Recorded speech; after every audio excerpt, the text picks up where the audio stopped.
希望の持てない時代を過ごしてきたと思うんですよね。本当にこのまま適当に生きてって俺いいのかなって思ったんですよね、純粋に。人生の選択肢というか、レパートリーを動画にしたいんですよね。年齢ごとに持ってる資産、強みになる資産って絶対に違うと僕は思ったんですよね。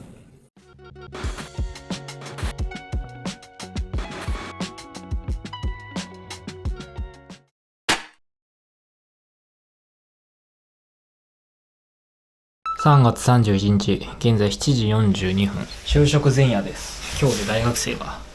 終わりということです。とりあえずね、憂鬱だわ。何にも希望なんてない。なんか、憂鬱だよね。時間めっちゃ取られるしな。だからなんとかね、こう、自分で稼ぐ手段を、自分がやりたくないことで労働でお金を得るってやっぱきついじゃん。って考えた時に、労働をしたくないっていうこの今の俺の感情ってめちゃくちゃ自分の気持ちに対して素直だし、正直だと思うんだよ。でも人間っていうのは怖いもので、いい意味でも悪い意味でも、慣れっていうシステムが働くんだよね。で、慣れるっていうのは、どんなに辛い環境でも慣れちゃうんだよ。なんかやりたくもない仕事をやって、別に行きたくもない飲み会に行ってみたいな生活があるとしても、最初俺は今これめちゃくちゃ嫌な生活だけど、いつしか慣れてきちゃうんだよね。そういう生活にも。朝起きるのもなんやかんや慣れると。だんだん慣れてくるっていうのは、環境を変える意思がなくなっていくっていうことにつながるから、すごく危険なことだと思う。嫌なうちっていうのは、この環境嫌だから変えたいっていうモチベーションが生まれるわけよ。そうすれば何かしらの進歩は絶対していくんだよね。で、それがいつか達成されるかもしれない。でも、慣れちゃうと、その嫌な気持ちってのが軽減されちゃうから、環境を変えようっていうモチベーションも働きにくくなるよね。だからこそ、まだその環境に対して嫌悪感がある今のうちに、その嫌悪感を残しておきたいと思って、この動画を撮っています。きついなあ。でも、ね、これも一個の経験というか、結局これも正解の道になるんだよな。今は嫌だけど。あの時こうやっててよかったなって思うんだろうな。この動画をもっと大人になった、もっと先の自分が見てたりするんだろうな。何を思ってるんだろう。何を思ってるわかんないけど、まあ今はとにかく憂鬱な気持ちです。2025年3月31日、社会人前夜でした。じゃあ、ちょっとだけ編集しておこうと思います。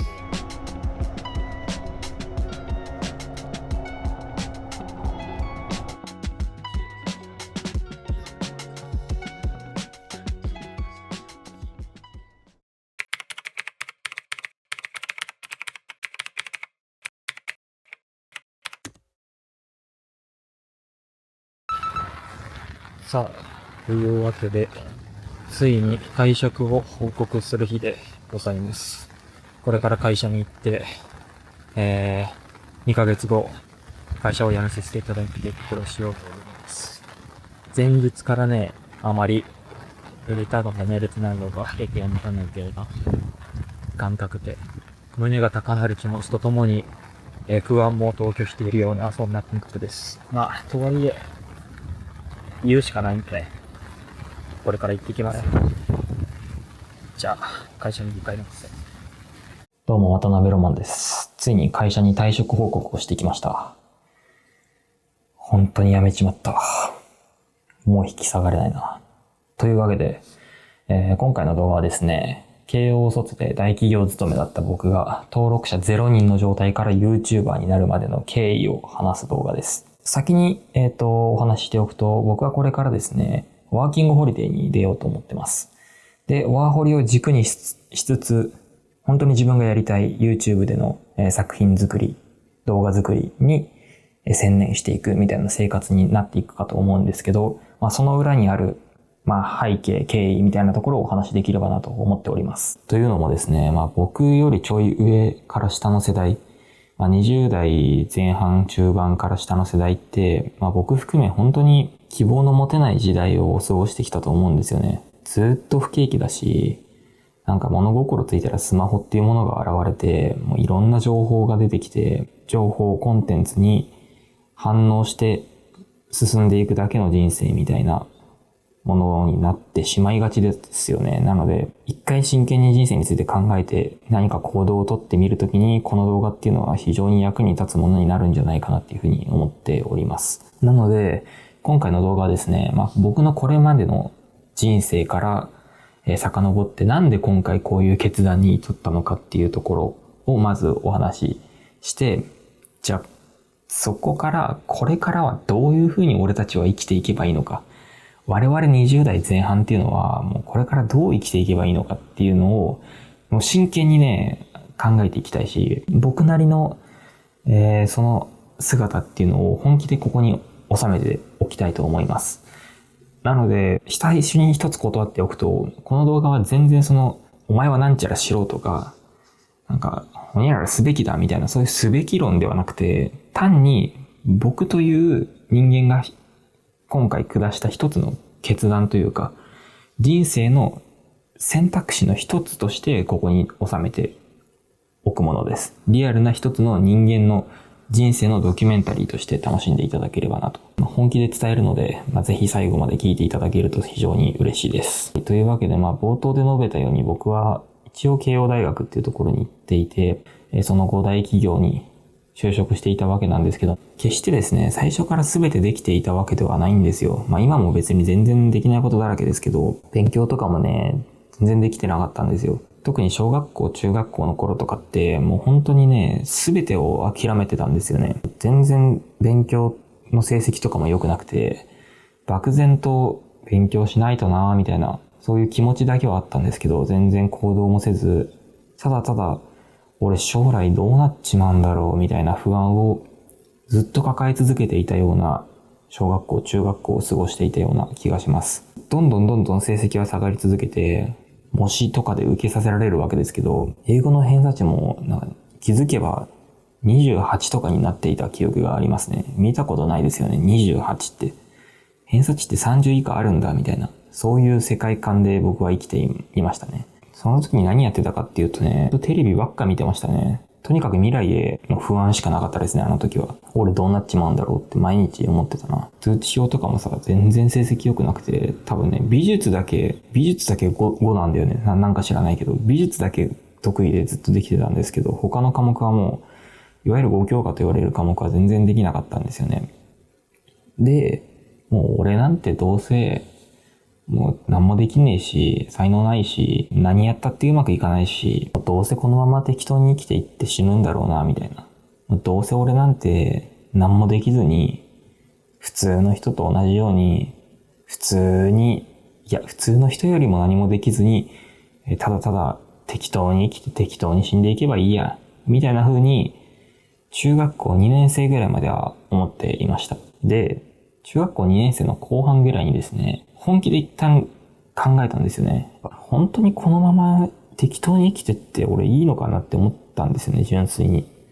こうやってもう勝負が決まった試合の消化試合みたいに残り70年ぐらい過ごしていくのかと思って。その人生いいのかって本気で思ったんですよ。いや、それはちょっとさすがに退屈すぎやしねえかと思って、よし変えようと思って、全部変えたんですよね。で、そこから一回自分を殺してみて、いやもう俺は一旦ここで死んだみたいな。一旦俺はここで死んだとして、じゃあもう死んだんだったら何だってできるよなと思って、本気で一回何かをやってみようって思ったんですよ。そこで決意したわけですよね。一回今までの自分を断ち切ってやれることやってみようみたいな。そういうふうに思ったのが中学校2年生の後半ぐらいだったんですよね。猛烈に勉強をし始めたんですよ。もう本当に顧問の方には申し訳ないですけど、もう部活とかも一切行かず、もう学校終わったら直帰して、もうひたすら家で机に向かって勉強するみたいな。もう何から始めたらいいかわかんないけど、とにかく目の前にあったワークブックみたいなやつからひたすら勉強し始めるみたいな、そういう生活が始まりました。今思えばね、何もしなかった時期って、何もしないために才能がないっていう風に考えてたんですよね。どういうことかっていうと、自分に才能がないって思うことによって、何もしなくて済むじゃないですか。だって自分には才能がないんだもんっていう風に思ってしまいさえすれば、勉強やらなくていいわけですよ。何も頑張らなくていいわけですよ。でも、それって本当に本当なのかなって、その段階で気づいたと思うんですよね。なんか、勝手に自分の中でそういう言い訳を作ってるけど、実際はそう思いたいだけで、本当はそれってただの言い訳だったんじゃないのみたいなところに気づいたのがその時期だったのかなっていうふうに、今になって振り返るとね、思いますね。そんなこんなで、高校に入り、別にそんなにね、いい高校にそこで入れたわけじゃないんですけど、高校に入ってもね、変わらずにずっと勉強していましたね。でも、慶応だか早稲田だかを目指してたのかな、その時。でも現役ではね、落ちてしまったんですよね。そうして浪人の生活が始まったわけですけど、僕のね、浪人の年っていうのは、本当に運が悪い年だったんですよね。大きく2つ、とんでもない出来事が起こりまして、1つがコロナのパンデミックですよね。もうコロナの大打撃によって、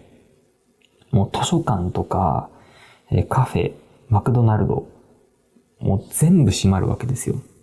とにかく家から出ちゃいけないみたいな。予備校も塾ももう全部閉まるみたいな。そういう、もう正直世間的な流れで言えば、受験どころじゃないみたいな。勉強なんか今一旦いいだろみたいな、そういう雰囲気でしたね。そんな中で、でも1年後にはおそらく試験が控えてるわけですよ。これも確定じゃないんですよね。なんか試験をずらすか否かとか、いろんな話がもう錯綜している中、情報の混乱がもう起きまくってる中、多分1年後には試験がある。だから今この超混乱状態においても地道に一旦世間から離れて勉強しなきゃいけないみたいな、もうそんなね状態だったんですよ。でも僕は本当にねそれがきつかったんですよね。っていうのも僕の家って正直あんまり家で勉強するスペースがなくて、単純に。なのでずっと今までね、親戚の家に行ったりだとか、外の別の場所、マクドナルドで一番安いメニュー頼んで、もう申し訳ないけど、ちょっと長居させてもらうみたいな、そういうやり方で勉強してたんですよ。そんな自分にとってもう家でしか勉強できないっていうのは本当に辛かったんですよね。する場所がないから。で、もう一つ起きてたとんでもないことっていうのが、試験が変更になったんですよね、僕の年から。それまではセンター試験っていう試験だったわけですけど、僕の浪人した前後にその変更が行われたんですよ。つまり、現役の時は、センター試験だったんだが、浪人時になって共通テストっていう新しいテストが始まると。これがね、どういうことかっていうと、浪人の強みが全く活かせないっていうことなんですよ。センター試験であれば、それまでの過去問がたくさんあるわけで、その現役生には解けないであろう量の過去問をたくさん演習して、現役生よりも差をつけられるっていうのが浪人生の強みだったわけですけど、そのアドバンテージが一切なくなるっていう。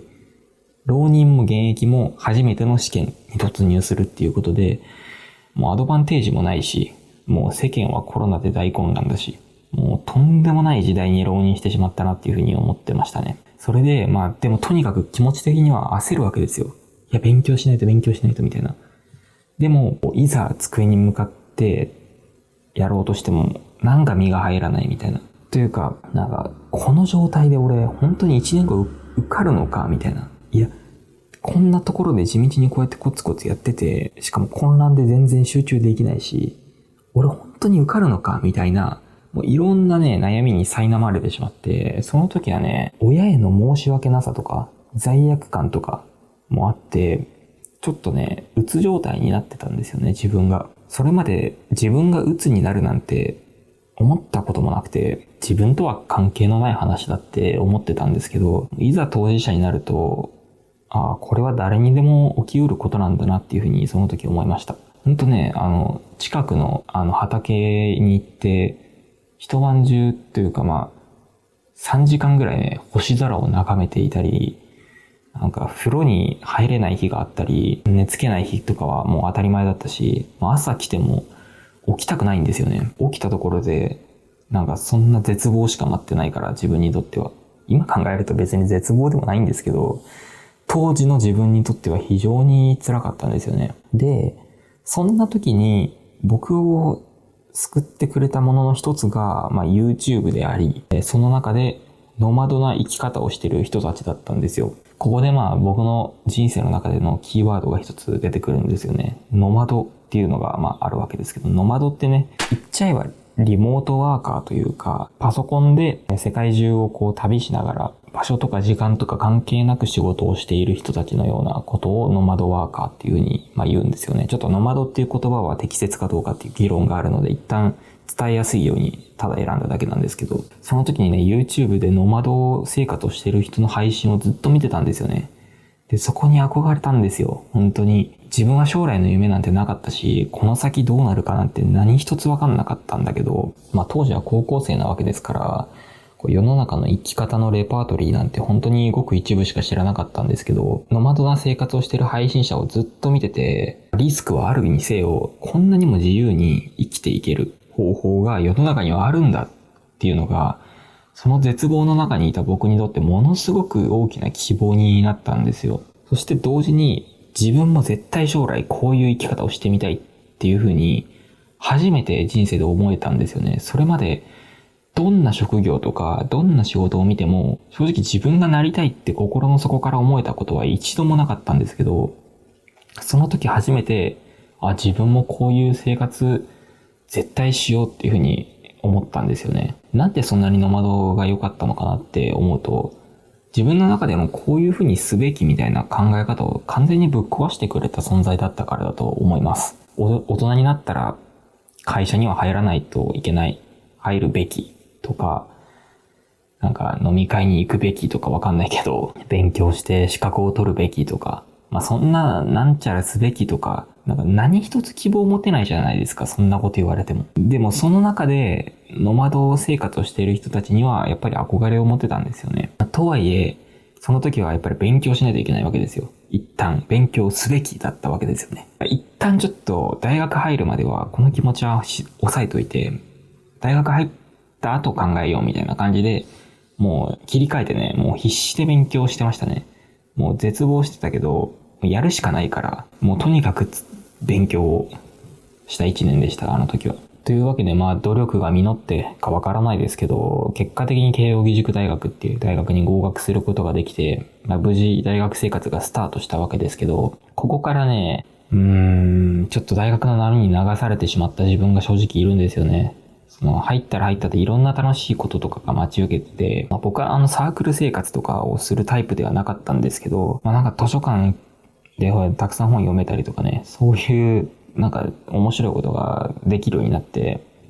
友達とどっかに出かけることとかも自由にできるわけですよ。そんな中でね、ちょっと自分の夢とかを一旦忘れてしまってたんですよね。なんで忘れてたんだよって今になるとすげえ思うんですけど。で、そんなこんなで大学3年間ぐらい過ごした時に、バイト先でね、とある事件が起きるんですよね、自分にとって。それは本当にふとした出来事だったんですよ。バイト先の友達がですね、一個上の人だったんですけど、一個上の人が、卒業旅行でハワイだったかな、ハワイに行ったんだよみたいな話を僕にしてくれたんですよね。で、その時に本当にね、こういうことなんだって思うんですけど、電撃が走ったように、ビビビーっと、自分の中で全てフラッシュバックが起きて、そういえば俺、旅して行きたかったんだ、みたいな。俺も世界を旅してノマドな生活をしたかったんだってことを、その受験期の時に抑え込んでおいた、その欲望みたいなものが一気にフラッシュバックで、ドバドバーって出てきて、で、その時に、やばい。大学生活で流されて完全に忘れてたぞ、みたいな。そっからですね、もうその日からいても立ってもいられなくなって、その生活をするにはどうしたらいいんだ、みたいなことを考え始めたんですよね。そうして作ったのが、僕のもう一つのチャンネルである、渡辺ロマンの旅のチャンネルなんですよ。あのチャンネルっていうのは、その時に、とにかく行動しないとと思って、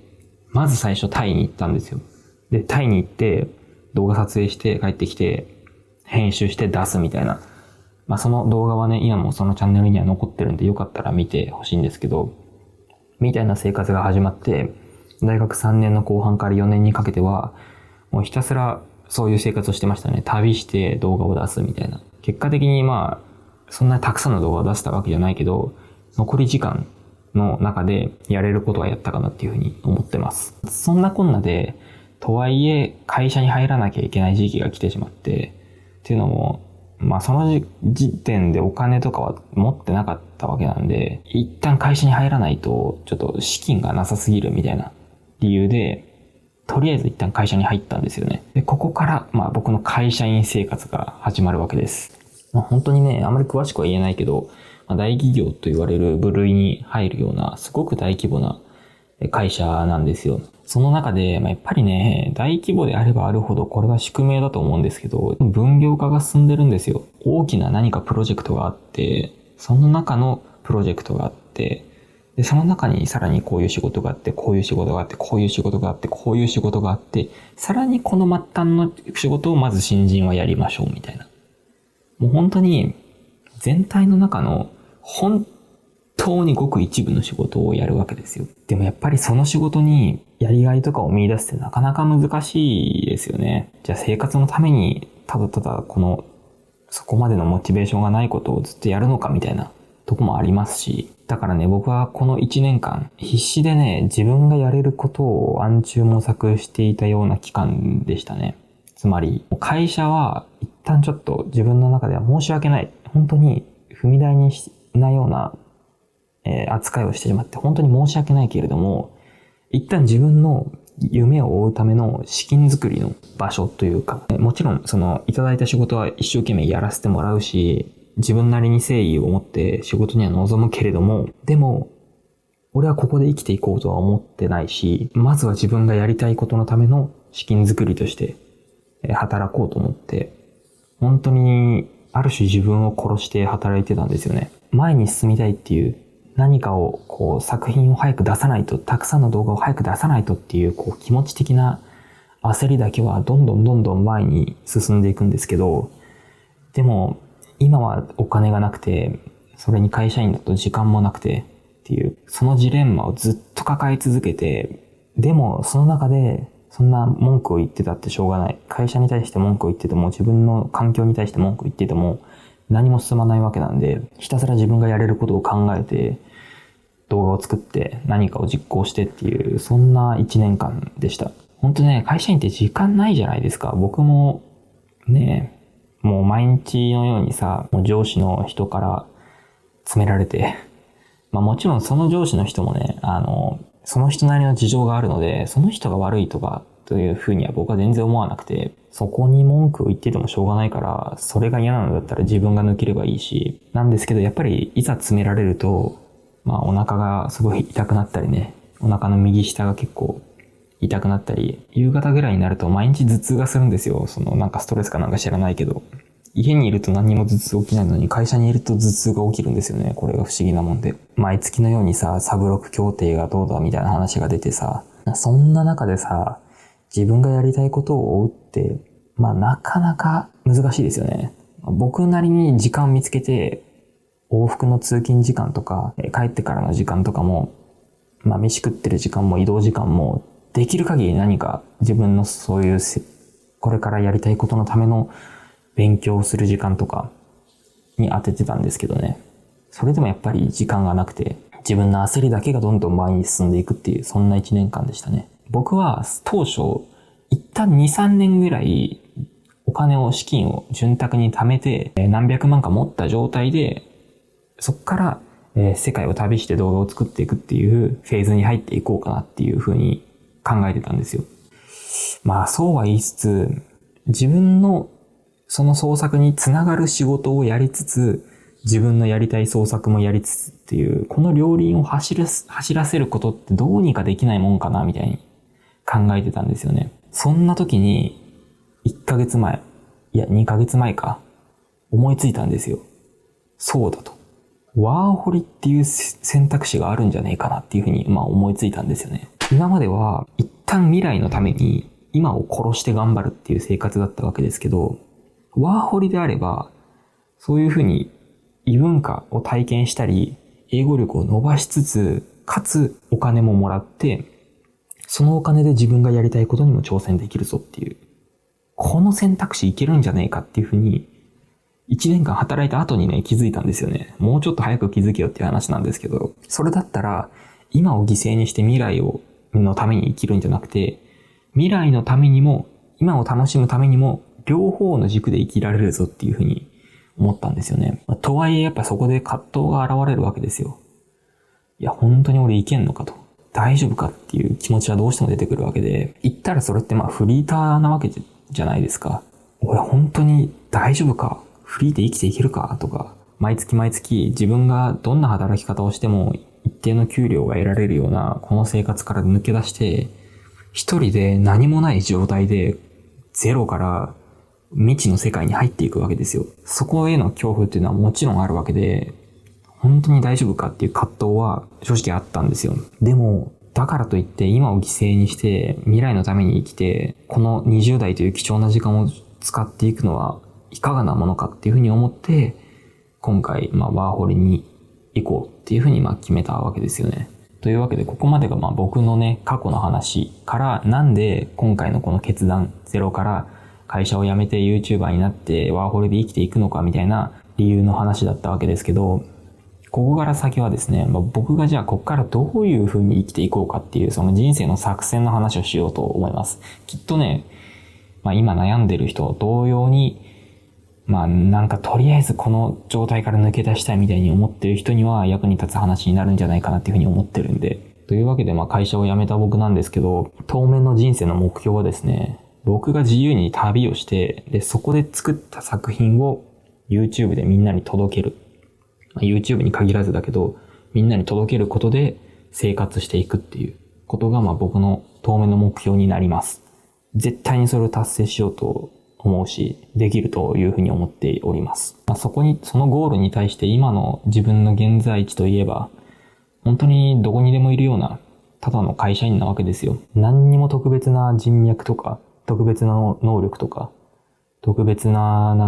家柄なわけでもない、本当に何でもないただの一人の人間なわけですけど、そこからね、一つ一つ何かをやっていって前に進んでいくことによってきっと実現できるというふうに思ってます。で、正直僕はもう一個先まで考えてて、要するにね、自分がやりたいことって何かなっていうと、人生の選択肢というかレパートリーを動画にしたいんですよね。というのも生まれてからずっと不景気で、これから先も全然希望が持てないようなこの国に生まれた僕らの世代って、本当にもっと自由になりたいとか、やってみたいけど何やればいいかわかんないとか、そういう不安とか葛藤を抱えてる人がすごい多いと思うんですよね。そういう人たちの一つのメニュー表のメニューになりたいというか、サンプルになりたいんですよ、僕は。だから、こういうふうに全て自分をさらけ出して、リアルな自分の人生をドキュメントしていこうというふうに思っております。もうちょっと現実的な話をするならば、とりあえず生活費は一旦ワーホリで稼ぎつつ、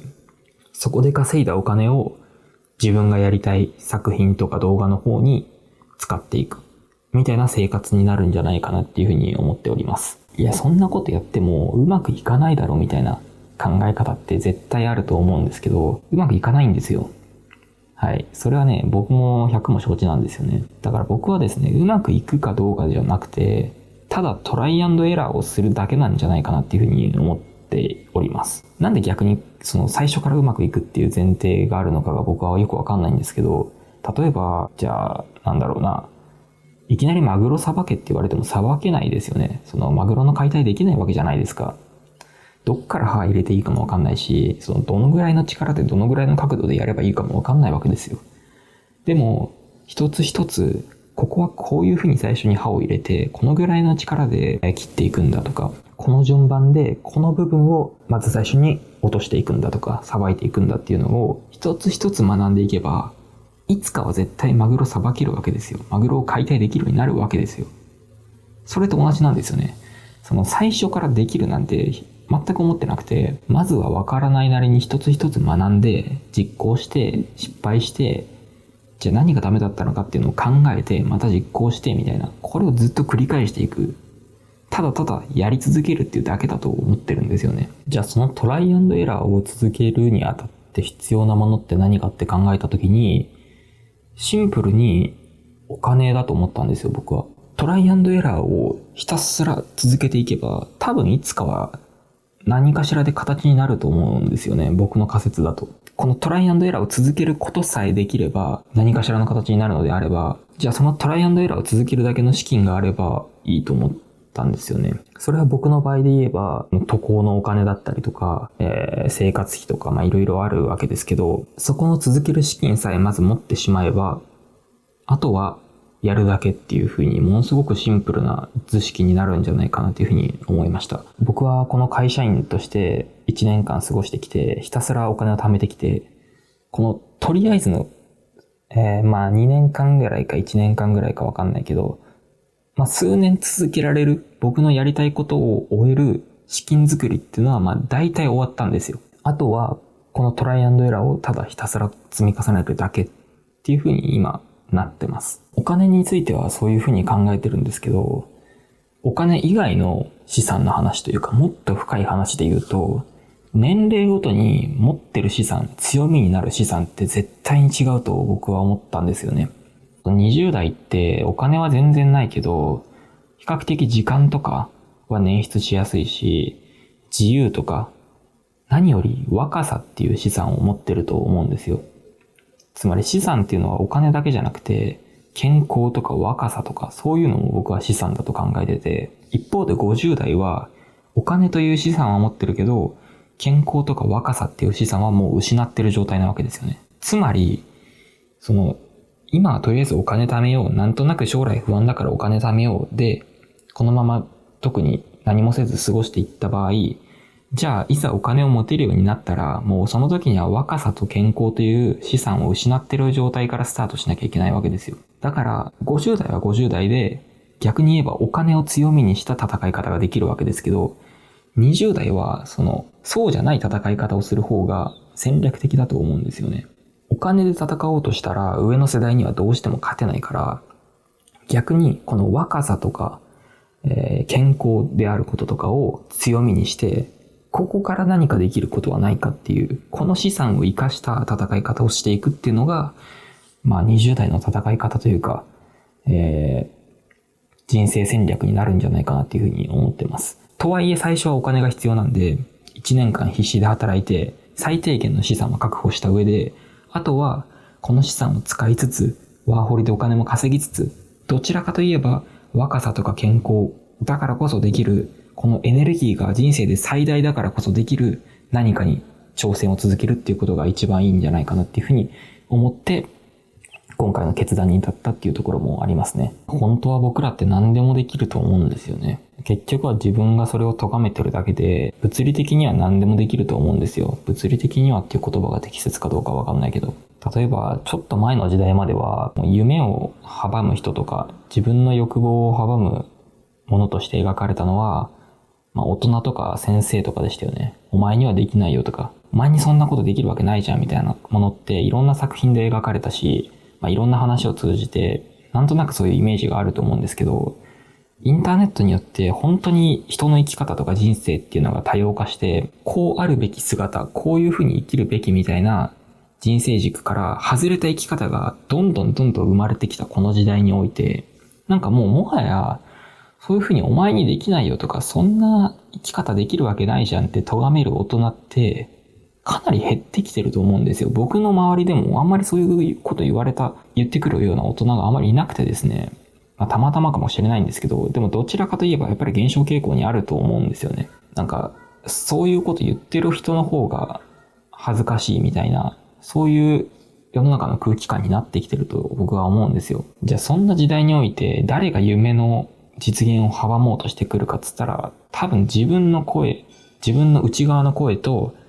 環境とかなんじゃないかなっていうふうに思います。ちょっと環境のことは一旦複雑になるんで置いといて、自分の声っていう方に、フォーカスすると、俺がそんなことできんのかみたいな疑いは誰しも持ってると思うし、本当にできんのみたいな。そういう心の声って絶対聞こえてくると思うんですよね。っていうのもやっぱり、その進みたい道が未知であればあるほど、その未知への恐怖っていうのがあるわけですよ。これは、人類が600万年間生きてきた中で、基本的に前例主義で動いてた方が生存確率が高かったわけですよね。今まで木の実が取れてたところに取りに行った方が良かったわけで、わざわざ新たなところに開拓しに行こうとするやつは、そこで死ぬ確率が高かったわけなんで、基本的に前例主義で生きるように我々人間っていうのはプログラムされてるわけですよ。だからこそ未知の知らないところに進んでいくっていうのは恐怖があるわけですけど、それが本当に正しいのかっていうのをやっぱり自分に対して一旦考えた方が良かったなっていうふうに考えた方がいいのかなって僕は思ってるんですよね。っていうのもやっぱ動くことであれば誰でもできるんですよ。本当にできんのかとか思うけど、僕だって退職を言うことはできたわけで、これからワーホリに行くことはできるわけですよ。結局それをできないって思いたい自分がどっかにいるからやらないだけで、だって人は本当にその気になれば南米から人類の足跡をたどってアフリカまで歩いていくことだってできるし、歩いてというか人力で行くことはできるわけで、もうすべてのものを捨てて、もう本当に必要最小限のもので世界中を旅している人間がいるわけですよ。統合失調症に苦しみながら絶望の中で漫画を描いてベストセラーになっている人がいるわけですよ。そういう風に人間っていうのは何だってやろうと思えばできるわけですよね。結局それを咎めてるのは自分自身なわけで、もちろん環境のせいにもできるよ。その環境は確かにあると思う。俺も。環境の影響がないとはやっぱりどうしても言えないところはあるんだけれども、とはいえじゃあずっと環境のせいにして、いわゆる消化試合でね、過去の僕のように、どうせ俺なんてっていう風に思って、なんて才能ないしとか、どうせ俺のこの、生まれじゃできないよとか、思って残り70年を過ごしていくのかって考えると、そんなに寂しいことないじゃないですか。どうせだったら、一回自分を僕みたいに殺してみて、一回死んだとしてどうするっていう風に舵切るのもありなんじゃないかなっていう風には思ってます。そんな時代の中でね、僕はどういう風に生きるかっていうと、せっかくね、ちょっとまた人類の話になりますけど、この600万年間の中で、こんなにも人が自由に移動できて、世界を旅できるようになった時代っていうのはないわけですよ。それはもういろんな先人の賢い人たちがとんでもないイノベーションを起こしてくれたことによって、僕が数万払えばどこにだって行けるような世界が実現してるわけなんですよね。なんでその時代の恩恵をしっかり受け取って、それを作品にしてっていうことをやっていこうかなっていうふうに思ってます。本気で僕はこれから自分の動画を作っていくつもりだし、それはこのチャンネルに関してもそうだし、もう一個の旅チャンネルに関しても、本当にみんなの人生の選択肢を増やせるようないい作品っていうのを撮りたいなっていうふうに本気で思ってるんで、そこはね、ぜひこれからに期待してチャンネル登録とかしてくれると本当にありがたいわけなんですけど、そしてその動画の中で、特にこのチャンネルの方では別に特別な才能とかね、なくてもみんなと同じような人間でも一歩前に進むこととか行動することはできるんだよっていうことをドキュメンタリーとしてね、ここに残しておきたいなっていうふうに、残していきたいなっていうふうに思ってますね。いいじゃないですか。不完全でもいいと思うんですよ。無名だろうがなんだろうが。大体今成功してる人たちだって何かしら自分でもできるかもっていう勘違いから始まってて、みんな最初から全てがうまくいってたわけじゃないんですよ。でも、その中で、その不完全な状態で走り続けて、不完全だけど、とりあえずやってみるみたいな、その不完全を言い訳にしてやめることだってできるんだけど、でもとりあえず続けてみるっていう人が何らかの形になってると思うんですよね。無名でいいんですよ。この動画を今撮ってる時だってチャンネル登録者数今0人なわけですけど、0人だからこそ発信できることとか、無名だからこそできる自由さみたいなことって絶対あると思うんですよ。だからいいじゃないですか。その無名を今楽しもうと思って僕は動画を撮ってます。どうせ自分にはって思うこともできるけど、どうせ100年後には僕もあなたも死んでるわけですよ。どうせ150年後には誰も僕らのことを覚えてないんですよ。だからもっと自由に生きていいんじゃないかなっていうふうに思います。はい、ちょっと長くなりましたが、これから本気で生きていこうと、そしてその生活を収めていこうと思うので、ぜひチャンネル登録してください。じゃあ。